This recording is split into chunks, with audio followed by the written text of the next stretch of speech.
Good morning, everybody.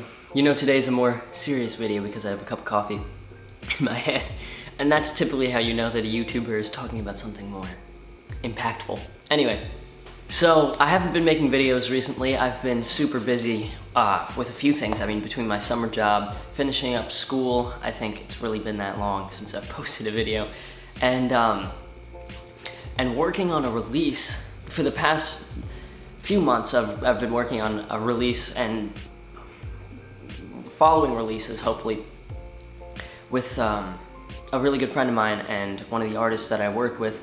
I sort of helped her finish writing, and we produced a song called Old School Kind of Love, and her artist name is Sophia Eleni, and you can click the link below to go stream that if you'd like to see why I haven't been posting.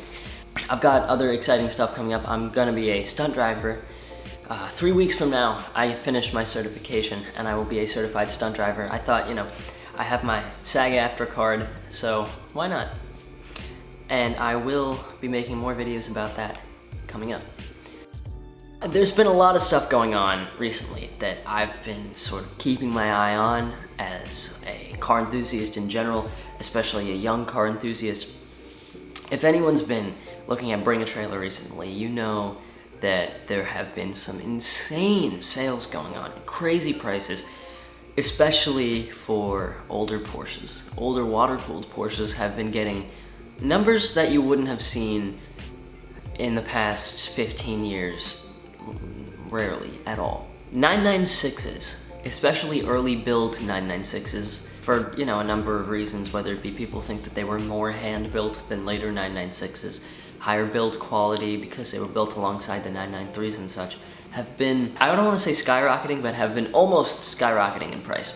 Do I, as a 996 owner, personally believe that the 996 should be a $50,000, $60,000 car?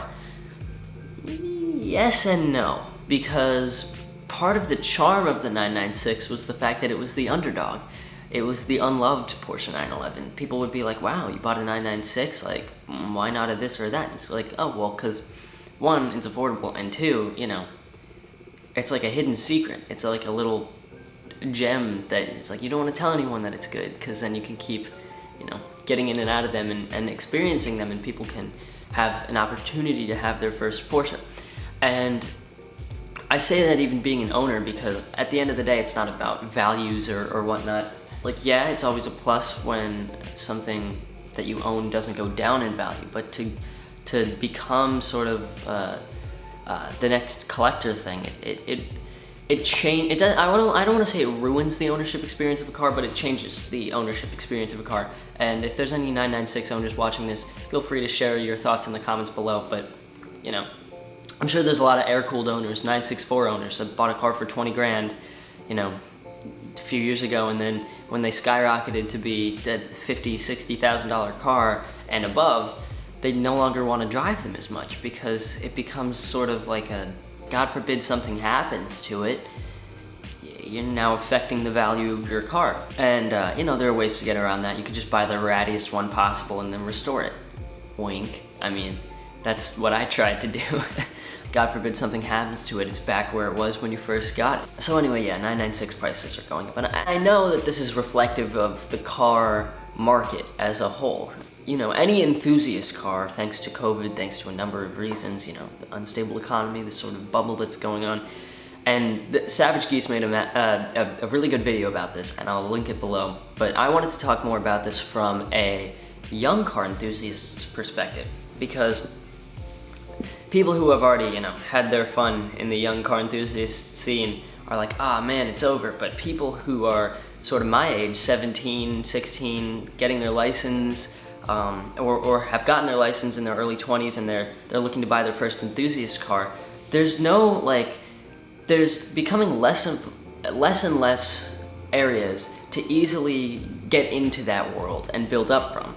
It's almost like the entry point is so high now that it's, you know, as other people have stated, it's becoming less and less viable to even try in the first place to become a car enthusiast and have hands-on experience with your own enthusiast car, because even like an NA Miata, people are asking close to 10 grand for a high mileage NA Miata now. And that's crazy. No one should be paying $5,000 for a high mile NA Miata unless it's restored to like perfection.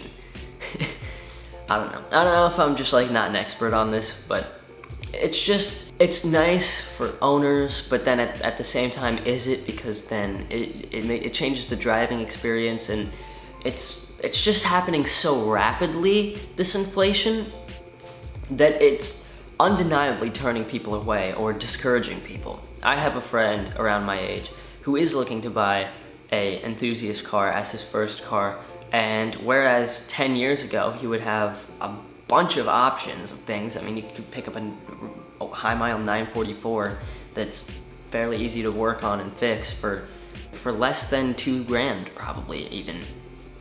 And now you have to like fork up $5,000 or more for a decent enthusiast car for a first car. And that's a lot. That's crazy. And I know I'm preaching to the choir here, but talking to young car enthusiasts as a whole, and I want to say this acknowledging that I've been lucky enough to have gotten a 996 sort of at the beginning of this craziness. And because if I waited to get to, you know, look for a 996 or the cheapest Porsche I could find, I wouldn't have been able to do it at all. I just simply wouldn't. That's the reality of it. It just wouldn't have made sense. And I feel bad for the people that are being negatively affected and sort of left out of this craziness that's going on. But I don't think it'll necessarily last. For one, I know there are certain cars that are overinflated right now that are going to drop again, and the hope is not lost. And the other thing is that if that doesn't happen, then the opposite will happen, and things will just continue to skyrocket. Someone who is young and is really looking to buy an enthusiast car, do everything you possibly can to get whatever enthusiast car you can for the best deal possible, because things are going electric, regulations are happening, there's just a lot of change going on that will affect the car market permanently. And whether this craziness that's going on now is permanent or not, there will be some permanent impacts on prices of enthusiast cars forever. The two takeaways here are, one, don't be discouraged, and two, it's not too late. As people start being able to travel again, and discretionary funds are spent less on cars than they are on travel and such, you know, there will be some sort of a correction. So whether that correction will last or not is up to anybody to figure out. But before I ramble on too long, I just think that the future for young car enthusiasts looks grim, because there will be a time when I will be at the age where I will be looking for a supercar, where I've been able to save money for long enough that I'm like, okay, I can go out and try to get my first supercar, and everything's going to be electric, and it's not going to necessarily interest me as much,